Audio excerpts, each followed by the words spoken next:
It is time to go from mild 22 long rifle to wild 6.5 PRC with XLR's new Element 4.0 Magnesium chassis. This is going to be fun.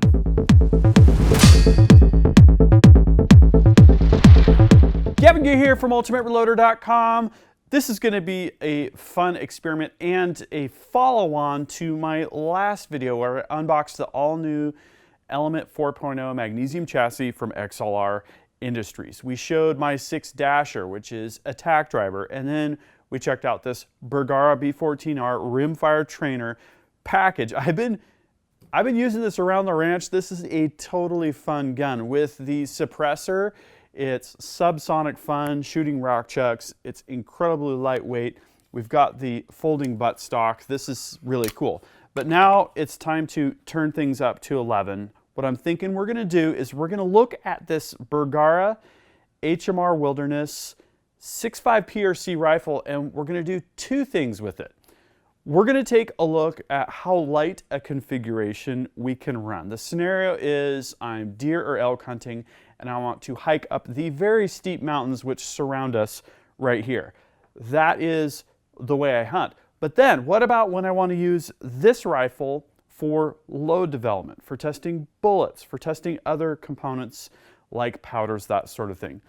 In that scenario, I'd like to take the same rifle and weigh it down with as much weight as possible because I'm going to be shooting it on the bench. So, as a part of that upgrade, we've got a weight kit, we've got a buttstock with weights, we've got a bag rider that can be flipped so that it is either sloped or straight. This is going to be the ultimate upgrade for 6.5 PRC. We're going to start by swapping barreled actions. We're going to start by putting the 6.5 PRC barreled action into the XLR Element Magnesium 4.0 as is because we want to get a baseline weight. This is going to be the lightest config that we can run for the 6.5 PRC setup. So that will be my hunting setup. Then we will add all the weights. We'll get this baby ready to shoot off the bench, kind of all day shooting, long range shooting. You know, if we're shooting prone or whatever, it's going to give us a much more enjoyable kind of configuration. Okay, so we've got the barreled action there for the 6.5 PRC. Set that aside. You know, the last video, actually, I know you guys commented on this and I even mentioned it in the video. Didn't take my mag out when I was working with the barreled action. So that is a shame on me moment. Grab our 3/16 Allen key here. Loosen those action screws. Okay. This chassis does come with the appropriate action screws. This inlet here is for a Remington 700 footprint, which has worked with the Bergara and with the bat action that we tested with. Okay, so here's our B14R. I'm going to take that suppressor off. This is an Omega 300 from Silencer Co. It's a good can. Not recommended for rimfire, but hasn't caused any big problems for me yet. Okay, so we've got the 6.5 PRC barreled action, and that should drop right in here. I was looking at that trigger, being very careful not to have things banging around there. Wow, that's I can already feel the weight difference there. The HMR stock that Bergara has is a really great all-rounder, but it's not a lightweight configuration. So this is a pretty cool thing to be able to give it a dramatic weight loss program.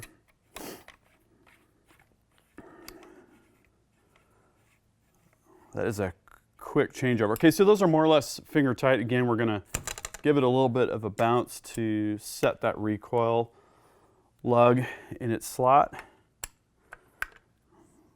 Give our action screws a torque down. Not a bad idea to use a torque screwdriver. I will dial that in a little bit later. Okay, so what we're going to do is we're going to get a baseline weight on this with the optic without the bipod and without the magazine, because I've got two different magazines that I'm running, a 10 rounder and a 5 rounder, and that is another weight variable that we're just going to take off the table. So let's get out the scale. We'll see what this light configuration runs. So for an optic, we're running the Athlon Aries BTR Gen 2 4.5 to 27 by 50, and I am going to take this off. It's going to be interesting to take a look at all of the different component weights, including the optic. And the optic is such a variable, we don't really want that kind of clouding the results, if you will. Back that off just a little bit more. Okay. So let's take the basic rifle package now. We're going to set this on the scale and see where the rifle is at on its own. Get that balancing point there. 8.395 pounds. Now this is not a lightweight barreled action, right? We don't have a carbon wrap barrel. We don't have an aluminum or titanium action here. And so this is a really respectable result for that kind of configuration. If we did have one of those rifles with a lightweight barreled action, we would see an even more impressive result here. So just for comparison, let's see for this optic where we come in at 2.225 pounds. Interestingly enough, that's about the weight of this configuration of the chassis. This Element 4.0 weighed almost the same exact before we put a barreled action into it, and that is with the folder configuration, which is really good. Okay, so now that we have the baselines established, we're going to take the barreled action back out. We're going to upgrade our buttstock to the TR2. We're going to weight it down. We're going to have the internal weights, and then we're going to see what our super heavy configuration looks like. So let's do that next. So this is why we didn't torque our action screws with the torque screwdrivers. We're just taking this right back out. We've got to do that to install the internal weights. So we're just going to loosen these action screws again. Set those aside. Got a nice barrel rack here that's great for barreled actions. Okay. Now we're going to install weights in the TR2 buttstock, and we're going to get that installed. We're going to still have a folding configuration, which is awesome. What we're going to do is we're going to add all of the weights that I have to the TR2 buttstock, and then we're going to swap buttstocks. We've got a clamping weight that goes right into the skeletonized portion of the buttstock, and then we've got buffer tube weights that go inside this buffer tube. There's two different styles of buffer tubes that are offered by XLR for their buttstocks. One is longer and one is shorter. I have the shorter one, so we're going to only use 3 of the 4 weights here. I'll also note that you should use thread locker when you get to that kind of final configuration, if it's a configuration that you want to run with for a while. I'm experimenting here. I'm just going to throw all the weights in. So we're going to screw 3 of these together. We've got an O-ring that's going to prevent this from kind of flopping around. I'm going to add a little grease around this so that it will slide into the end of the buffer tube more easily. That just drops right down in here. And then we're going to use one of these included screws here on the end weight. These are all 1/4-20 threading, and then we can use an Allen key to kind of tighten things down into place. There's a threaded hole at the end of the buffer tube down here, and that's where the threaded stud on that end weight is going to go. Okay, so I'm just watching the O-ring. Looks like I need to work that in one more time. You don't want that O-ring to bind up. So let's just make sure that we have that properly seated and even all the way around as we screw this down in. Okay, got a little bit more bulging. Just going to work that down. With your finger, you can kind of just encourage it to seat evenly, and that's what we've got there. Okay, so that's looking good. Now we're going to install our clamp-on weight here now.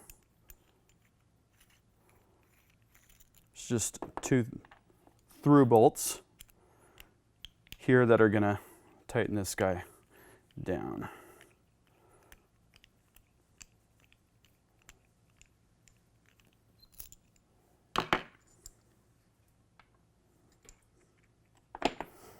And these just kind of drop right in on either side. Actually look really nice too. We're going to put those screws in and clamp it together. Again, if this was going to stay in place, we would use a little bit of thread locker. If you're going to flop back and forth between a weighted config and an ultralight config like I plan to, you might not need to. But since I'll be swapping out buttstocks, I probably will thread lock these, I'm thinking, when I get the weight and the balance the way that I want it. Okay, that is a lot of additional weight we've got there. So the last thing is to remove the carbon buttstock and then to install the TR2 buttstock. These XLR buttstocks use a traditional AR-15 style castle nut, but there's also a small set screw. The set screw is kind of more of a fail-safe, and I'm going to use an angled Allen key here because the grip is kind of in the way. So what we're going to do is we're going to back this out a little bit, and there's a little slot that rides in. If the castle nut was to come loose, this would keep things captive so that you didn't have a problem. Now there's a couple styles of castle nut wrenches. What you're going to want for these is the kind that kind of goes halfway around the castle nut, because the tube on the TR2 is a little oversized and it won't slip over if you have one that goes all the way around. So here we've got the wrench on here. You can just loosen that castle nut, and then we can unscrew the buttstock from the folder adapter or the end of the chassis.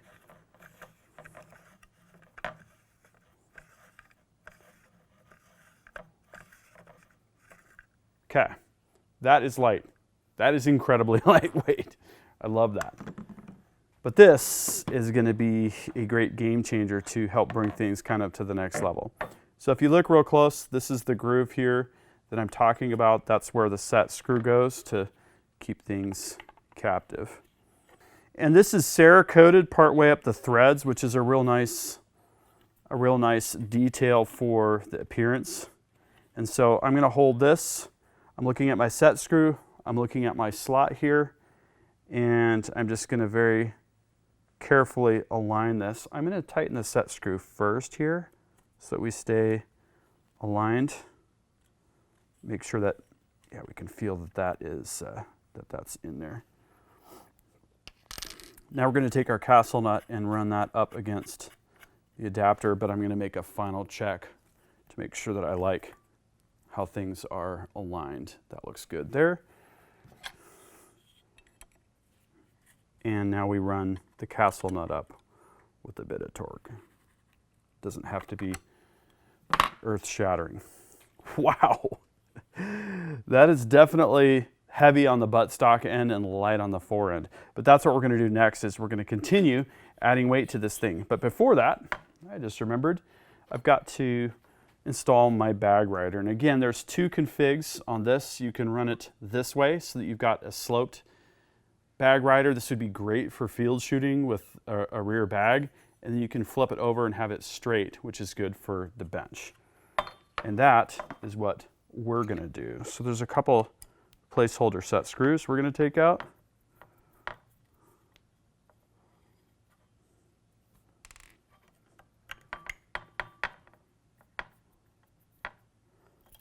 Okay. And then we're going to use the included hardware. We want to be like so, right? And again, this would be another great application for a little bit of thread locker.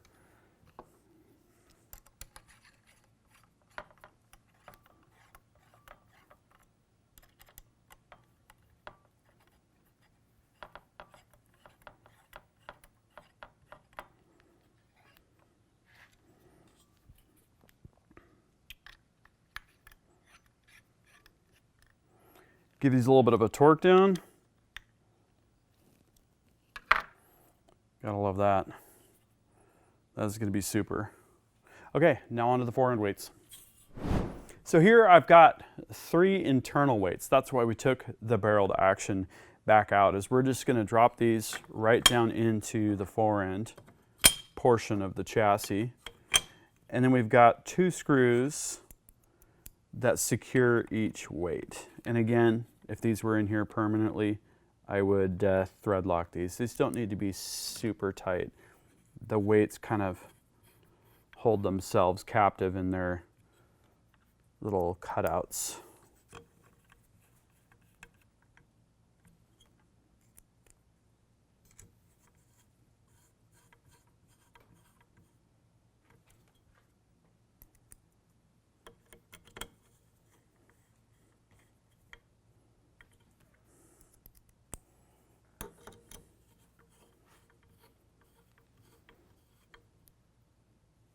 That was easy.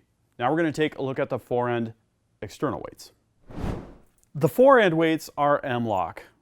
There's a couple reasons that's good. First, we can move them backwards and forwards on the fore-end to adjust the balance a little bit. And then they're very easy to add and remove for those times when we want more weight for prone shooting or the bench, and then less weight for hiking around, that kind of thing. So I'm just going to remove the bipod here, and then we can drop these into the slots. I was kind of looking around. It looks like a lot of people like to run these kind of in a more forward position. So we're going to push forward on these just like we do on a scope so that they're seated the way that they will seat under recoil. Never a bad idea. Give those a little bit of a snugging. Yet another place where we could use thread locker if we felt inclined to. Okay, now to drop in the other side. Pre-align things a little bit here. The T-nuts for these M-lock weights are really nice. They look like they're precision machined, which means strong and dimensionally tight. Okay.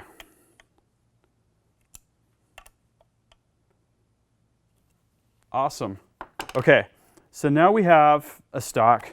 We're going to make some adjustments. I'm going to adjust my length of pull, but this is now a weighted stock, and that's going to be a lot better for some of these situations where we don't want recoil throwing us around some more.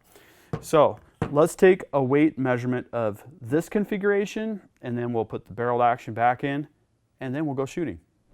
So from the unboxing video, we saw that the very minimal configuration for weight here with the magnesium chassis and the carbon buttstock was about 2.235 pounds. And here we are at 6.8 pounds. So we've picked up about 4.5 pounds between the TR2 buttstock and all of the weights. And that's going to give us a really helpful swing in weight depending on what we're doing with the rifle. So without further ado, let's get this barreled action back in. Again, looking at the trigger, that cutout. Very good there. Get our rear action screw in here. Front action screw. Actually, we're going to need 3/16, just like standard Remington 700 hardware. Love it. And before I go to the bench, I'm going to double check these torque values with a torque screwdriver.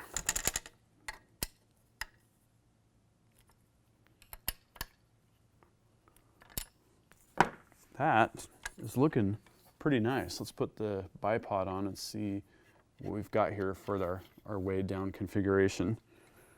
Oh yeah. Okay, so I'm going to do a couple things. I'm going to reinstall the scope, and I'm going to adjust my length of pull. Let's shoot this thing. When adjusting length of pull for the TR2 buttstock, there's two adjustments, a gross adjustment and a fine adjustment. The entire lower portion of the buttstock can be moved fore aft with multiple threaded holes where the clamp attaches, and then there's 3 clamp screws that tighten and loosen the clamp, which allows both a fore aft adjustment, infinite variability, and rotation for cam. The first thing I noticed when I picked up the rifle to head up to the 100-yard range was how well balanced the rifle feels the way that I installed the weights. Again, I'm just putting all the weights on and just treating this as a starting point, but I think I'm going to use this configuration for the prone shooting, shooting off the bench, that kind of thing. So we headed up to the 100-yard range, and the first thing I noticed when I set this rifle down in the bench rest was how solid it felt. you can get a sense right away as you sort of touch the buttstock and get prepared to shoot how stable things are. I've got a bag rider they made out of Delrin plastic that uses ARCA. This has an integral ARCA rail, so good to go there. And the non-sloped bag rider configuration was very, very smooth, tracks really, really nice, and it doesn't give you that vertical that you get when you're shooting with a sloped buttstock. So I really appreciate that aspect of this particular configuration. And I was using the Silencer Co. Hybrid 46 cal can, started my shots with that, and I noticed that characteristic long push that you feel with a suppressor. Recoil, not bad at all. I think that helps, you know, with this Element 4.0 Magnesium to have all those weights attached. So I took off the can. I wanted to try the EC tuner brake, and that actually changed the recoil signature quite a bit. Quite a bit of blast like you have with any muzzle brake, especially with a short Magnum class cartridge like 6.5 PRC, but very, very tractable and not bad in terms of the actual in the shoulder recoil that you feel.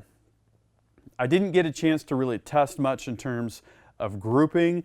That is going to be the next story. I actually have a couple 6.5 PRC rifles, and we've got Berger's 156 grain Elite Hunter bullet, and we're going to use Vitivari 5.65 powder. That should be a really awesome combo. I think of these for myself as hunting rifles, and with that hunting bullet, that'll be a really interesting story to check out. So again, really enjoying the Element 4.0 Magnesium chassis. It is proving to be a very, very flexible setup. If you click on that first link in the video description, I'm going to break down all of the different weights. The weight of the barreled action, the weight of the optic itself, the weight of the chassis with and without all of the weights. Also, that includes the carbon buttstock on the lightest configuration and the TR2 fully weighed down on the heavy configuration. Of course, there's a lot of in-betweens that you can configure here with different weight configurations, but it gives you an idea of what's possible with this chassis system. And of course, what do you think? What do you think of this chassis, the different configurations? What do you think about 6.5 PRC? While we're on the topic, if you want to complain about primer shortages and ammo shortages, go ahead and throw that in. I'm totally used to that now. Anyways, it's been fun, and I'm looking forward to the rest of the journey. That concludes this video, and that means it's time to wrap it up. I hope you liked this video. If you did, please give it a thumbs up, and make sure you subscribe with notifications because you're not going to want to miss the content I've got coming up. Also, links down in the video description. I'm on Patreon, and I've got Ultimate Reloader shirts at the Ultimate Reloader store. Any support that you show is most appreciated. Thank you again for watching. Until next time, happy shooting and happy reloading.